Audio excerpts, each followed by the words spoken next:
Hey everybody, this is TotalGamerJunkie. I want to welcome you all back to my channel. So before this video starts, I just want to wish everyone a Merry Christmas, or I hope you had a Merry Christmas, because depending on your time zone, it might have ended or it might not have started yet. But whether or not it has happened, I hope you did enjoy or will enjoy it.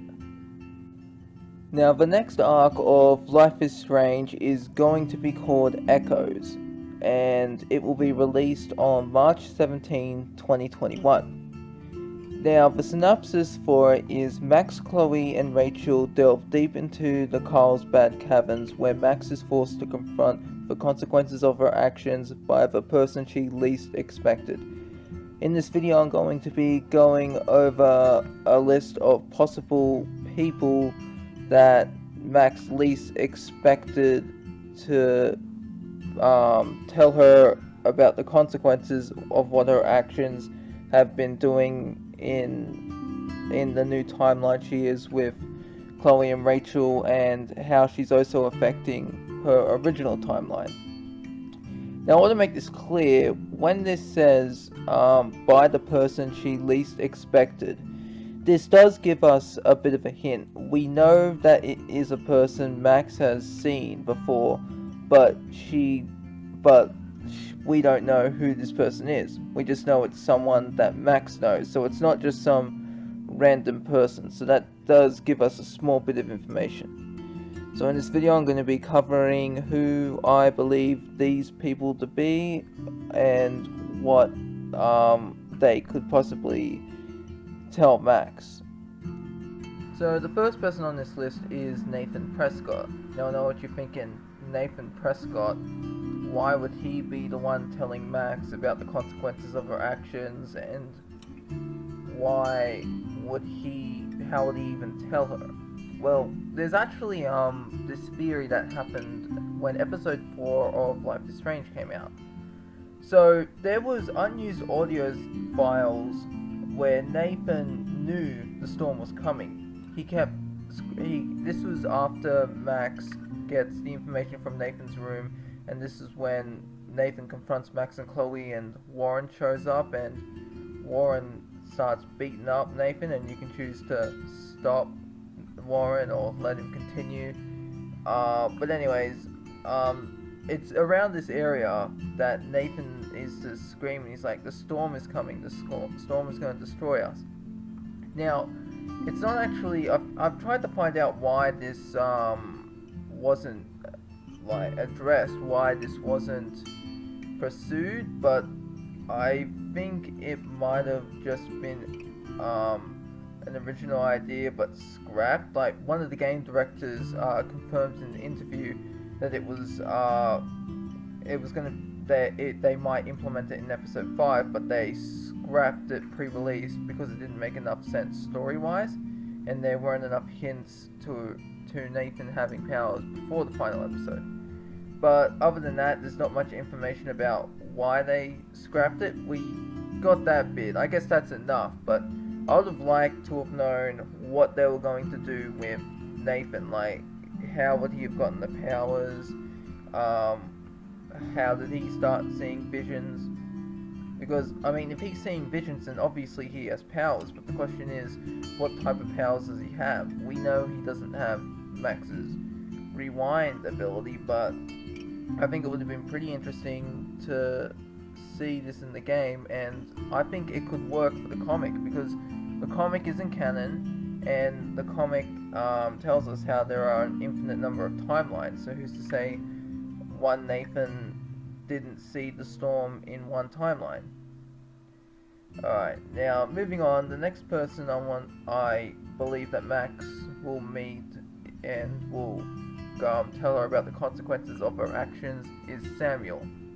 Now I'm pretty sure I don't need to explain who Samuel is, but he's I honestly don't know how to describe him. I don't think he's a nut, but at the same time I don't think he's all there. But then again, maybe he just has a higher mind of thinking. Maybe because you can't really find much information about him, but there are a lot of strange theories about Samuel, like, and it is hinted that he knows that Max has the power to rewind time, and he's also said that Max and Arcadia Bay are connected through, as he says, time and tide, and he I can't remember when this is, but I remember him telling Max that she'll find Rachel if she keeps on her path. So he's a very mysterious character, and I do think there's more to him than he lets on, because if you go back, you play the game, or you watch some videos on YouTube with Samuel, you'll see that he's not just a simple man, he's not just a simple worker on the campus. I truly believe that there is more to him than meets the eye, and I also believe we won't know anything more, but it's very interesting to think about it. I would like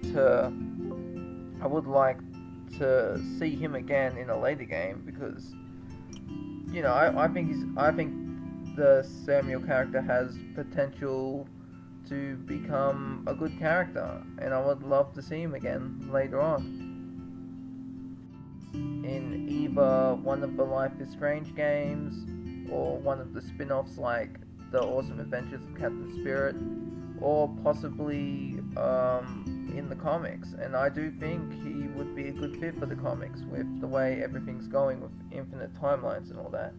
I mean, if they can bring Victoria and Brody back in the same arc, why can't they do it for Samuel?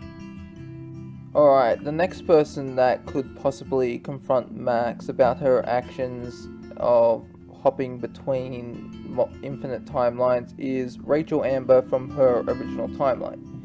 Now, it's been confirmed by, I don't know who it was, I'm pretty sure it was the developers, it was someone at Dotnoid. They confirmed that the doe that Max sees in the junkyard and around other places in the game, like when Max, at the end of episode 1, when Max sees the doe in the storm, that is the spirit of Rachel Amber. Now, if Rachel Amber's spirit can turn into a doe and lead Max to where she needs to go on her journey, who's to say that that Rachel Amber as the doe couldn't manifest into a human appearance? Or maybe it works like telekinesis. Maybe she communicates to Max telepathically, or maybe she doesn't speak at all. Maybe she, as the doe, leads Max to certain areas in the comic, and Max gets to see the repercussions of her actions.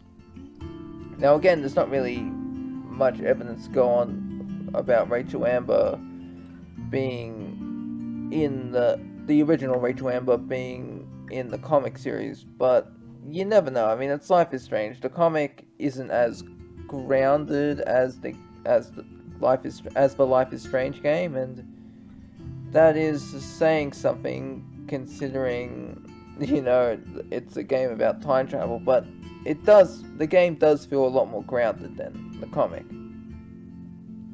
So the next and last person on this list who I think could show up to tell Max about the consequences of her actions is her doppelganger from the game. Now in episode 5, there's this nightmare sequence, and after going through everything, Max ends up in the Two Whales diner.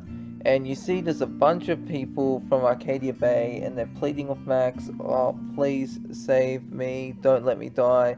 And eventually Max sits down at the table with her doppelganger. And the doppelganger is, real bitchy to her and judgmental.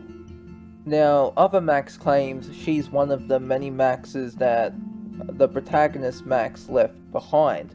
Which I've actually made a theory about this, where every time Max rewinds, she's creating a new timeline and leaving a previous Max behind who cannot rewind time. And I've also heard a theory, or speculation, whatever you want to call it, that this Max is actually the embodiment of Max's subconscious, and she's more judgmental, because, Max really isn't a confrontational person, she's not a fighter.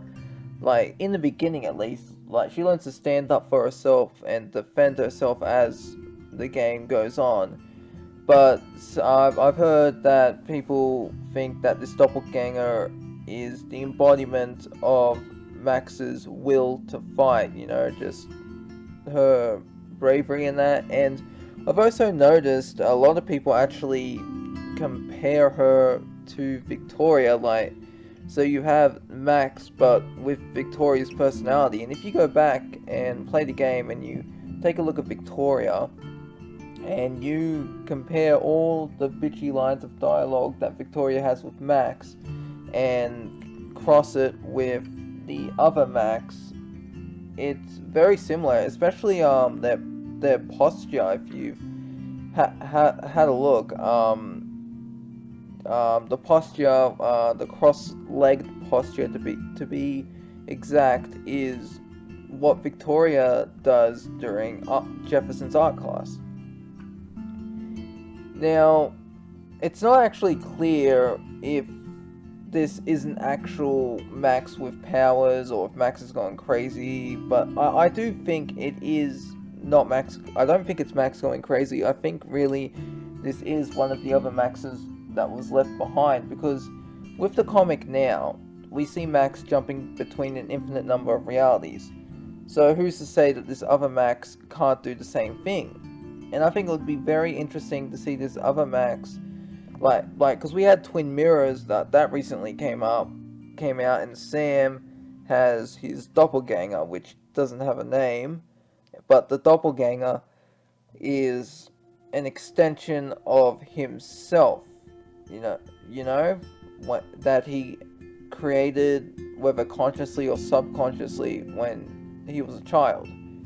So it's possible that maybe Max's powers ended up she ended up creating this other Max, and this other Max has, like, whether it's from Max rewinding too much or screwing up the timeline, this other Max could play a significant part in the next arc. But and I think that would be cool to see, like, especially just if I had to choose, it'd be a tie between seeing other Max and Samuel in the next arc of the comic series. But I wouldn't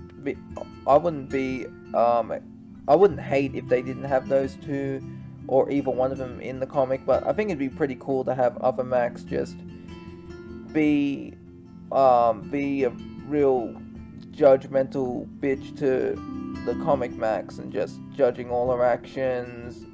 Or maybe they could even have it where only Max can see her and Chloe and Rachel can't. I don't know. So anyways, that's the end of this video. Let me know what you think in the comments below. Who do you think this mysterious person that Max has met before is? Could it be David Madsen, Joyce, Jefferson? Let me know in the comments below. This is TotalGamerJunkie, signing off.